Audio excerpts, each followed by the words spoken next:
Assalamualaikum warahmatullahi wabarakatuh. Salam sejahtera buat kita semua. Humas Bea Cukai Kabupaten Kudus. Begitu Pak ya Nggih. sebutannya.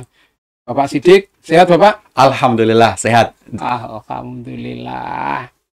Masyarakat Kudus yang kesehariannya secara profesi banyak yang bergerak di bidang rokok. Tapi lebih jauh antara rokok dengan cukai. Walaupun cukai itu tidak hanya tentang rokok, minuman keras dan seterusnya, itu ada aturannya, barang-barang mewah dan seterusnya. Tapi kita mau pengen tahu lebih banyak apa sih buka ini wong cukai apa, tugas pokok fungsinya apa, kemudian secara kelembagaan bagaimana, kita tanyakan sama ahlinya. Monggo Bapak disampaikan. Ya. Sebelumnya bismillahirrahmanirrahim. Assalamualaikum warahmatullahi wabarakatuh. Waalaikumsalam. Salam sehat selalu ya seluruh sahabat ISK News dimanapun berada ya Pak. Jadi karena Bea Cukai di Kudus ini banyak berhubungan dengan rokok, kadang-kadang masyarakat itu ada yang nyebutnya polisi sembako gitu. Tapi bukan polisi sembako ya. Meskipun sebenarnya kerjaannya nggak cuman itu sama rokok gitu, ada juga yang lain-lainnya. Nah, ini saya terangkan dari awal. Iya, moga langsung mainkan. Jadi Bea Cukai itu adalah bagian dari PNS. Cuman PNS-nya PNS pusat. Kan PNS secara umum ada dua, PNS pusat dan PNS daerah. Vertikal ya? Ya, vertikal. Bea Cukai itu vertikal di bawah Kementerian Keuangan. Kalau PNS daerah, ya semacam seperti pemerintah daerah, itu PNS daerah. Kalau kami nginduknya ke pusat, di bawah Kementerian Keuangan. Gitu, jadi PNS. Karena sebagian orang ada yang nggak tahu. Dikiranya Bea Cukai itu BUMN, dikiranya apa gitu. Jadi dengan saya sampaikan ini, semoga bisa menjadi informasi ya. Kalau Bea Cukai itu PNS, sama seperti yang lain. Cuman bedanya ya pusat gitu, pusat sama daerah tadi. Kayak meh rodok podo-podo karo polisi, karo kejaksaan gitu. Ya, mirip. Ya, mirip. Cuman kalau polisi kan klasternya beda. Kepolisian gitu kan. TNI. Ini kita donggo bedil barang podo ya. Ya, Bea Cukai ada bagian tertentu di Bea Cukai yang diberi wewenang untuk tugasnya itu bawa senjata. Okay. Kalau yang bagian lain, yang bukan bagian pengawasan, bukan bagian penindakan, bagian yang lain, boleh pegang senjata tapi pada saat pendidikan. Pendidikan. Pas pelatihan atau pas training, gitu boleh. Hanya untuk mengupdate kemampuan. Tapi kalau untuk bagian yang lain, misalnya patroli laut atau apa itu, Bea Cukai ya ada kelengkapan senjatanya. Kembali kepada mau tak potong aku. Okay. Ya, terkait dengan tadi yang tugas pokok dan fungsi ini, yang lebih langsung bersentuhan ke masyarakat, Bapak, mungkin bisa disampaikan. Yang bersentuhan langsung dengan masyarakat itu kan hampir semua lini masyarakat itu bersentuhan. Hanya saja Bea Cukai itu lebih sifatnya itu, Bea Cukai kan dua kata ya, bea dan cukai. Kalau bea atau kepabeanan itu kaitannya sama perdagangan internasional. Perdagangan internasional. Jadi siapapun masyarakat yang ada jual beli melintasi batas negara Indonesia gitu. Kalau keluar ekspor, yang masuk barang impor. Mau partai besar atau partai kecil, jualnya kontaineran atau belinya kontaineran, atau kita beli belanjanya lewat online, pasti ketemu Bea Cukai gitu. Itu kan sudah perdagangan internasional kalau melewati batas-batas negara. Kemudian itu secara umum bea. Kalau cukai pasti sudah banyak yang tahu yang kaitannya dengan barang-barang kena cukai. Nggak cuma rokok, nanti ada minuman keras, ada etil alkohol gitu. Sementara 3 barang saja yang kena cukai. Gitu. Etil alkohol, rokok, minuman keras. Kalau di undang-undang disebutnya MMEA, minuman mengandung etil alkohol. Di masyarakat dikenalnya minuman beralkohol.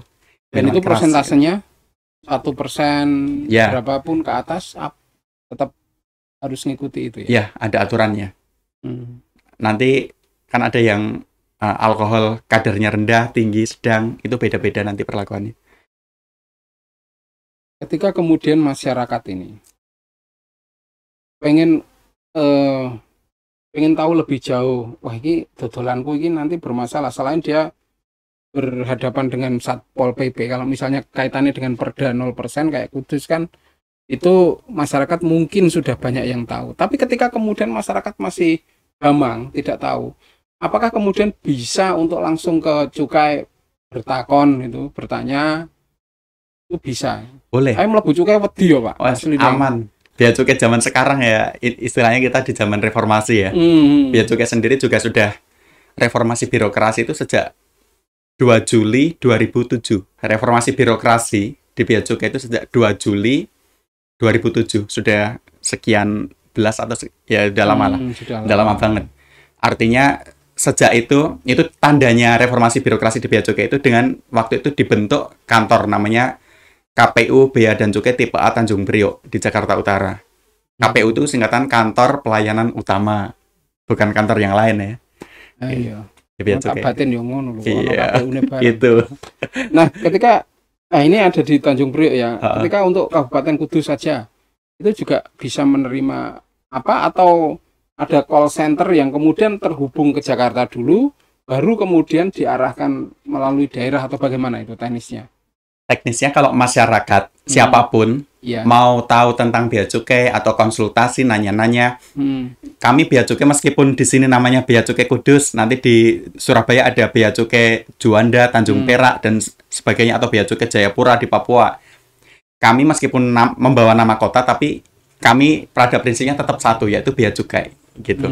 Jadi mau bertanya di bea cukai Kudus atau bertanya di bea cukai pusat atau masyarakat Kudus misalnya nggak nyaman sama pegawai di bea cukai Kudus misalnya ya, tapi secara realita insya Allah nyaman semuanya ya.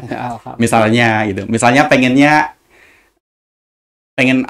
saya pengen mendengarkan suara pegawai bea cukai Sulawesi misalnya. Saya coba nelpon bea cukai Manado misalnya gitu, itu boleh sama dan informasinya sama. Boleh sama, lewat WA, telepon, semua media sosial, platform bea cukai itu punya. Dan website juga ada. Jadi intinya ketika masyarakat membutuhkan informasi yang berkenaan dengan bea cukai, bisa dilakukan dengan cara online maupun datang langsung. Datang langsung boleh. Dan semua itu gratis, tidak dipungut biaya. Gratis semuanya. Gratis dan tidak dipungut biaya. Tidak dipungut biaya. Atau misalnya masyarakat punya usaha kecil atau apa gitu, mau datang ke kantor nggak sempet, kemudian pengen bea cukai yang datang ke tempat Bapak Ibu sekalian atau masyarakat gitu, ngundang bea cukai gitu misalnya. Sikile terus atis ya, Mas? Hah? Sikile terus atis awedi ya. Loh, dia nggak ada masalah apa-apa. Itu juga boleh seperti itu. Tinggal sampaikan permohonannya atau undangannya, dan itu gratis, tidak dipungut biaya. Nanti bea cukai insya Allah akan silaturahmi. Ya, luar ramah-ramah insya Allah. Teman-teman bea cukai ya istilahnya kita sudah malah galak rada wong iya sekarang iki galak. Kalau kemudian karena masyarakat kadang yang masih belum tahu ya, ini daganganku atau hasil produksiku ini butuh enggak ini dari cukai atau tidak cukai gitu. Jadi masyarakat kadang ini cenderung menengah ya, Pak. Nggak usah menengahi. Lah mungkin yang berkenaan dengan minuman keras, etil alkohol sama rokok ini bisa rodok digarisi. Kalau masyarakat ada yang awam, mungkin bisa langsung disampaikan jenengan. Misalnya begitu. Rodok digarisi Pak, etil alkohol sing piye, minuman keras sing piye, mau definisine lho. Etil alkohol itu cairan kimia, tidak berwarna, tidak berbau. Dia itu adalah bahan baku industri. Jadi bisa dipakai untuk campuran mungkin industri minuman beralkohol, atau bisa juga dipakai untuk pembuatan dalam industri deterjen, sabun, sarung tangan, bola golf gitu. Di wilayah Eks-Karisidenan Pati ini kebetulan tidak ada pabrik etil alkohol di sini. Gitu. Ini di kota lain dan tidak banyak pabriknya karena dia istilahnya bahan baku industri kan, bukan industri akhir. Gitu. Lah kalau minuman mengandung etil alkohol atau minuman keras kan masyarakat sudah banyak yang tahu. Banyak yang tahu lah, walaupun orang mendem lah ya kayak aku. Iya. Itu kalau yang terkait minuman keras yang kaitan sama izin dengan bea cukai itu Kalau jualannya, kalau misalnya mau menjual eceran, tempat penjualan eceran minuman beralkohol, dan nanti Nah, iso tanya-tanyalah sama bea cukai misalnya belum itu. ya, Caranya iki. gimana? Betul. Nah, terus kemudian rokok. Nah, ini Ah. rokok ini. Kalau rokok yang kaitan dengan izin dengan bea cukai, jika dia mau memproduksi kan artinya produksi ya. gawe ya, membuat Gawe dan didol ya. dan didol, didol, gitu, berapapun jumlahnya. Ya, itulah. Jadi perlu diketahui bahwa bea cukai membuka diri bagi sahabat atau sedulur ISK yang kepengen konsultasi juga bisa. Nek wedi yo by online bisa. Kemudian untuk dua hal tadi yang minuman keras dan etil alkohol di Kudus jelas tidak ada. Apalagi dengan perdanya itu 0% alkohol. Yang berkenaan dengan rokok, nah ini rokok itu kalau meh didol, meh digawe dalam produksi besar harus melakukan izin. Nek ora ya dicekel. Pengajuan izinnya gratis ya. Ya takutnya ada yang wah nanti bayar piro iki atau ngamplopi. Semua layanan bea cukai gratis dan tidak usah ngamplopi gitu. Kalau misalnya sedulur ISK ya di Kudus, di kota, di kecamatan manapun, sampai ada petugas bea cukai datang mau minta izin usaha rokok gitu. Kok ada pegawai kok minta amplop, itu kita juga membuka diri untuk menerima aduan, istilahnya laporan. Dan nanti identitas yang laporan itu kita rahasiakan. Meskipun sama-sama baju ya, satu kantor, satu ini, tapi kita insya Allah profesional. Ya, kita profesional lah. Iya. Lah, iki rada bergeser sidik iki. Itu kan kalau nenggon pabrik-pabrik kan ada tulisan rokok golongan kecil sekali, kecil, besar. Iku sing mesti ku piye no masyarakat ben do ngerti lho. Ben ndelok tulisan-tulisan tok ning ora mudeng. Kaya aku kan mungkin jenengan yang bisa jelaskan itu. Golongan-golongan itu tergantung dari jumlah produksinya. Ya, jumlah produksi per batang. Oh gitu ya. Ya, kalau di Kudus ini yang golongan 1 kan sedikit ya. Ya. Masyarakat tahu lah yang gitu. Kalau yang golongan 2 levelnya yang lebih rendah di bawahnya gitu. Yang kecil berarti yang produksinya dalam setahun itu jumlah batangnya sedikit. Gitu. Nek untuk yang kecil iki sing gedhe ra tak takon. Sing kecil iki diarani kecil, tapi ono sangat kecil padha ya, Pak? Sama. Ngisore itu. Iya. Sing paling cuwilik itu produksinya berapa, Pak? Nenggon apa ya? Ukuran produksinya, Pak. Sing paling cuwilik yang ditakon. Paling cuwil itu. Sing paling cilik berapa ya? Paling ratusan ribu batang mungkin begitu kali ya. Nggak sampai jutaan batang. Ini sangat cilik gitu kan. Kalau yang lain kan sampai bisa miliaran batang. Kalau ratusan ribu atau 1 juta itu kan dibanding 1 miliar kan jauh kan. Waduh, ya. Banyak hal, banyak regulasi, banyak aturan yang harus ini. Yang pasti begini Bapak, ini yang rodok di kandeli ini. Ketika kemudian melihat dewasa ini ya, ada pandemi, kemudian ada ini setelah ini rodok ora pandemi. Ini dieskalasi di Kabupaten Kudus terkait dengan penindakan sosialisasi dan kaya apa Pak situasinya menurut dari kacamata cukai ini? Kita hanya sangat terasa berbeda itu ketika pandemi, Pak. Gitu. Tapi pada prinsipnya kualitas kinerja bea dan cukai tidak berubah. Kita tetap menjaga komitmen bea cukai itu mau situasinya seperti apapun. Tingkat kualitas kita seperti apa tidak berubah. Hanya mungkin tekniknya yang berubah. Misalnya pas pandemi, beberapa layanan kita yang harusnya bisa tatap muka, ketemu langsung, kemarin kan ada aturan dari pemerintah. Maka layanannya harus online gitu.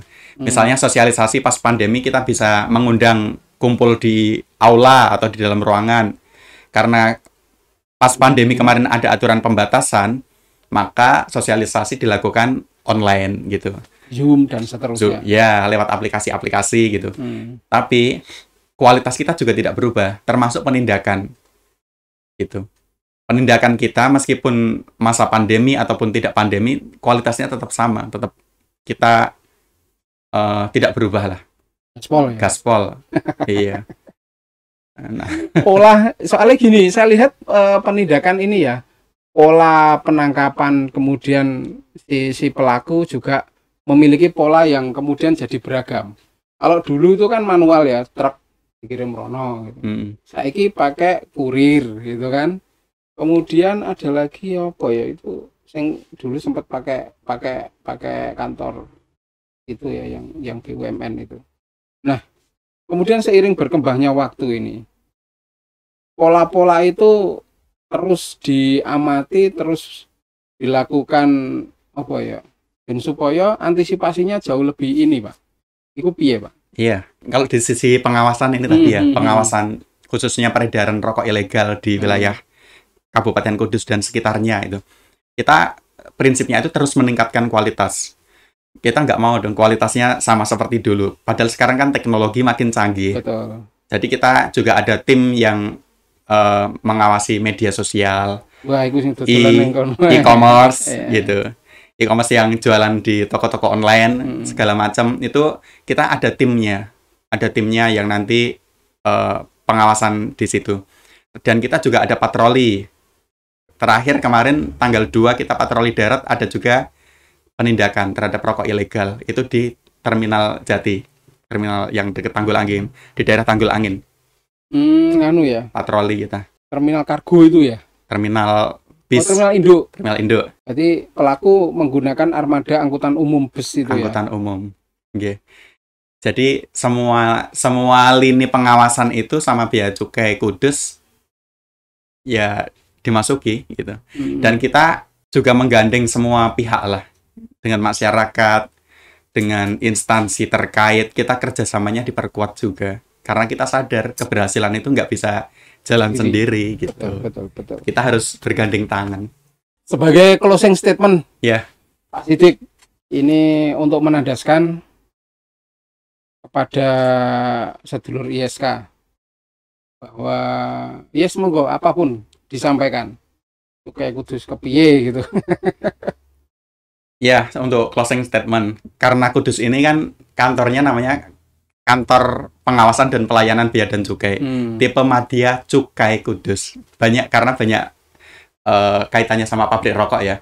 Ini hal yang paling utama perlu kita sampaikan itu, yang pertama, masyarakat jangan membeli rokok ilegal, jangan menjual rokok ilegal. Carilah rezeki yang halal lah, yang resmi. Atau kalau mau memproduksi ya izin gitu, izin. Karena pada prinsipnya cukai itu yang bayar bukan jenengan, yang bayar itu adalah konsumen nanti, tapi melalui jenengan dulu gitu. Jadi tidak ada ruginya melalui jalur yang resmi. Dan bagi masyarakat, kalau misalnya ada informasi rokok ilegal, boleh disampaikan ke Bea Cukai Kudus atau aparat penegak hukum yang lain. Boleh datang langsung, telepon, apapun caranya. Sekarang cara komunikasi canggih, dan Bea Cukai tidak terlalu birokratis. Apa yang mudah, silahkan.